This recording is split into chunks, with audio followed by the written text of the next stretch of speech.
Hello hi. चलिए हम लोग क्लास शुरू करते हैं। इसके पहले मैं आप लोगों को बताया था ए एन का यूजेस है ना, ए एन का प्रयोग है ना। तो कुछ प्रयोग तो मैं बताया था, और ये जो इम्पोर्टेंट सो मैं बताया था कि प्रोनाउंसिएशन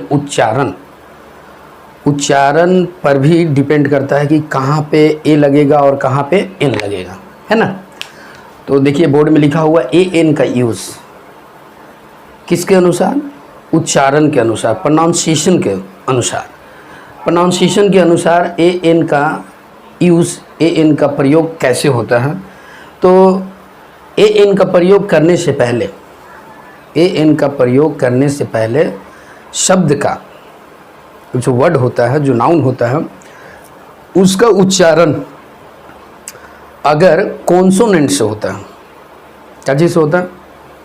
उस शब्द का उच्चारण कॉन्सोनेंट से होता है, तो उसके पहले आर्टिकल ए का प्रयोग करते हैं। क्या प्रयोग करते हैं? ए का प्रयोग करते हैं।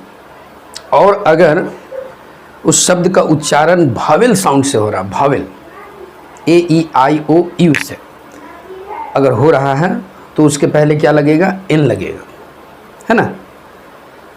कॉन्सोनेंट से होगा तो ए होगा, और भावेल से होगा तो एन होगा, है ना। इस उच्चारण को समझने के लिए एक बहुत ही अच्छा और सरल तरकीब है। इस तरकीब को समझने की कोशिश करें। स्वर और व्यंजन, हिंदी में स्वर और व्यंजन है। स्वर का मतलब होता है अ आ ई, है ना, अ वाला। और व्यंजन का मतलब होता है क ख ग च छ य र ल व, ये सब, है ना। यहाँ देखिए लिखा हुआ, क्लियर लिखा हुआ, स्वर मतलब अ डॉट डॉट, है ना। व्यंजन में क ख ग डॉट डॉट डॉट। तो क्या करेंगे हम लोग, इसको लिख लेंगे, और कोई भी अगर नाउन या कोई भी वर्ड के पहले अगर हमें लगाना है ए या एन, तो इसका उच्चारण को पहले हम समझेंगे कि ये स्वर ध्वनि से निकल रहा है या व्यंजन ध्वनि से, है ना। तो यहाँ पे देखिए एग्जाम्पल दिया हुआ है ना। एग्जाम्पल खाली स्थान ऑनेस्ट मैन।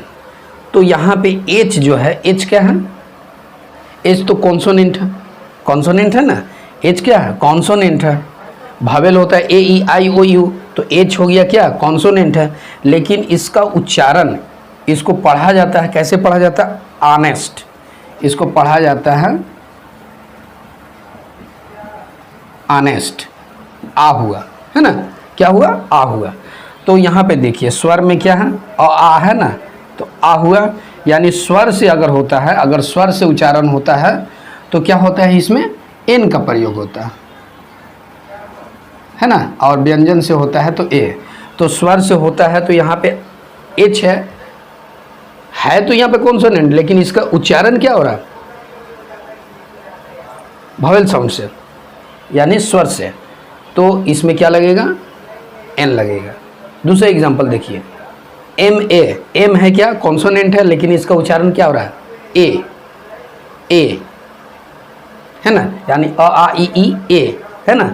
इसके पहले क्या लगेगा? एन लगेगा।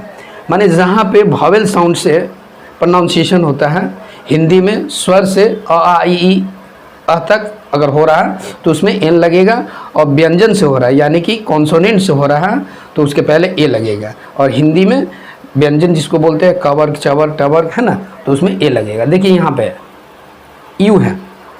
यू क्या है? यू तो भावेल है ना। नियम के हिसाब से यहाँ पे क्या लगाना चाहिए? एन लगाना चाहिए, लेकिन लगा क्या? ए लगा। क्यों लगा?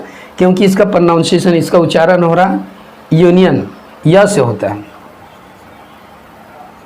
ऐसे होता है ना, या से। तो या क्या हो गया? व्यंजन हो गया, यानी कॉन्सोनेंट हो गया, है ना। तो इसमें क्या लग गया? ए लग गया। यहाँ पे देखिए hour, H O U R. बहुत से लोग इसको एच ओ यू आर को इसको पढ़ते हैं हावर, ये गलत है। आवर का होता है, ये होता है आ। तो ये क्या चीज़ से हो गया? व्यंजन स्वर से हो रहा है ना, भावेल साउंड से हो रहा है आ। तो इसमें क्या लगेगा? एन लगेगा। यहाँ पे देखिए हस्बैंड, एच। यहाँ पे इसका प्रोनाउंसिएशन, इसमें एच आ हुआ, इसमें एच हो गया, हा हो रहा है ना। ऐसा नहीं सोचिएगा कि इसमें एच है तो इसका पढ़ेंगे हस्बैंड, हस्बैंड नहीं, इसका प्रोनाउंसिएशन होता है हस्बैंड, हस्बैंड, हा से हो रहा तो इसमें क्या लग जाएगा, हा से, दैट मीन्स व्यंजन से हो रहा, कॉन्सोनेंट से हो रहा तो इसमें ए लग जाएगा, है ना।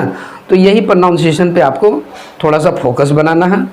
आपको अगर समझ में नहीं आता है, स्वर और व्यंजन को लिख लीजिएगा। स्वर जो होता है अ से लेकर के आ तक, और व्यंजन क्या होता है कवर, टवर, चवर, है ना। और जो वर्ड वहाँ पे लिख रहे हैं उसका प्रोनाउंसिएशन, उच्चारण को हिंदी में लिखिए। और जब अगर स्वर से अगर आता है तो उसमें एकदम आराम से लगाइए एन, और अगर क्या चीज़ से आ रहा है, कॉन्सोनेंट से आ रहा है यानी कि व्यंजन से आ रहा है तो उसमें क्या लगा देंगे, ए लगा देंगे, ठीक ना। तो इसका बहुत सारे एग्जाम्पल हैं, है ना। तो इसको आप घर में प्रैक्टिस करो, देखो, समझो, है ना। और किसी भी तरह की अगर कोई प्रॉब्लम हो तो कमेंट के द्वारा इन्फॉर्मेशन देने का कष्ट करेंगे। मैं आपको इसको पूरा डिटेल फिर से बताने की कोशिश करूँगा, ठीक ना। ये था प्रोनाउंसिएशन। फिर हम लोग एक नया चैप्टर, है ना, नया चैप्टर क्या, ये अब तो कंटिन्यू चलेगा, है ना। आर्टिकल अभी ख़त्म नहीं हुआ, 2-2, 3-3 रूल मैं आपको बता रहा हूँ और डेली बताऊँगा, कम ही बताऊँगा।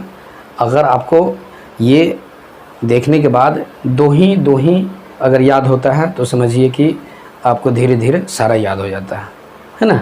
ज़्यादा अखबकाने से नहीं होता, परेशान होने से नहीं होता है।